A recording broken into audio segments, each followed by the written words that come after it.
One day in the terrible summer season of 1979 changed the life of Jadov Payang.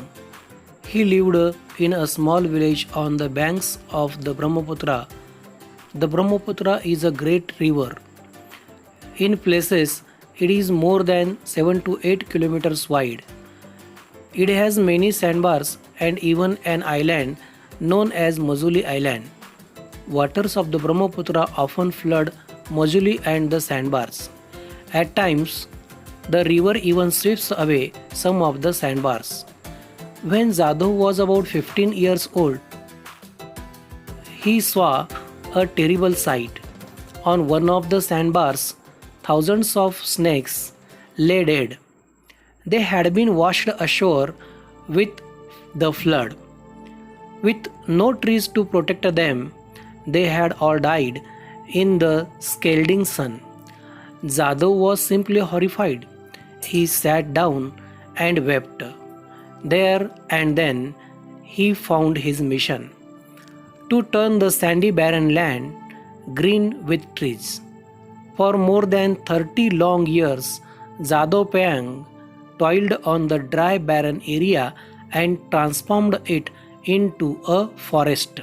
Jadhav Payang's family and friends called him Molai. At first, Molai worked in a forest department scheme to plant trees. For some reason, that work stopped. All the other laborers left, but not Molai. He decided to carry on the work all by himself. He went to the forest department officers and the elders in his village. Molai, nothing grows on the sandbars. Don't waste your time, many of them advised. But someone told him to carry growing bamboo. The forest department people gave him some saplings. Early next morning, Molai went to the island and planted his first tree carefully.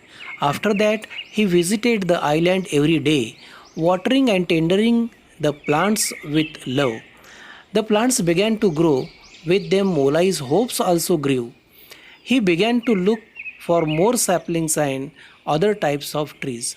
He brought silk cotton saplings next. To his delight, they took root on the island. Part of the island was now dotted with green. Molai now spent all his time on the small island. Every day, without fail, he watered the plants, made fences around them, gave support to the saplings. He even carried good soil in his little boat and spread it near the plants. Someone told him that red ants are good for the soil. They would make the sandy soil fertile. Molai then carried heaps of them to the island. He was not put out by the ant bites. He also took different types of grasses there. The green patches on the island became thicker and bigger. For months and years, Molai worked all alone on the small patch of the island. He lived in the company of trees. He spoke to them. Maybe the trees understood his language, his words of affection. They responded by growing vigorously. With trees came birds, insects, and animals. They liked the place. Unknowingly, they brought many more seeds to the place. The place began to get rich with different forms of life. Even then, Molai did not abandon his work. The forest now became a second home for him. People in that area named it Molai's Kathuni, Molai's forest. Today, Molai's Kathuni covers an area of nearly 1,500 acres. And with Molai's efforts, it is growing every day. It houses thousands of different trees and plants, and birds and animals including deer, apes, and even rhinos and tigers.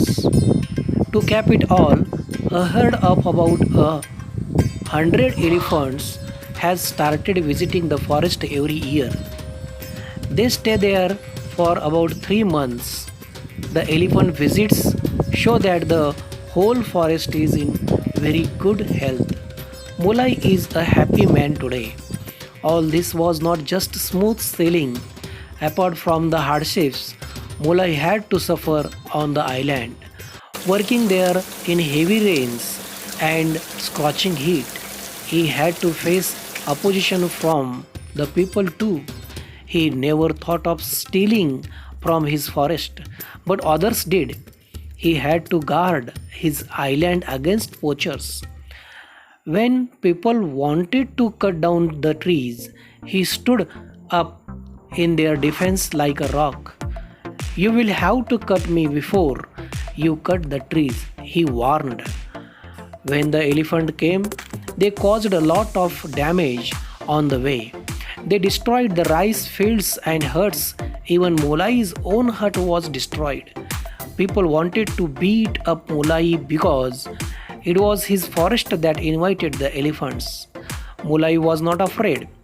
He was firm in his resolve to create and protect a green cover for the land. In the end, most people left the area. They shifted the village to make way for the elephants. Molai keeps cattle for his own living. Luckily, he has full support from his family. They help him in his work in all possible ways. Molai children will carry on his work. People outside Molai's own tribe didn't know about Molai's work.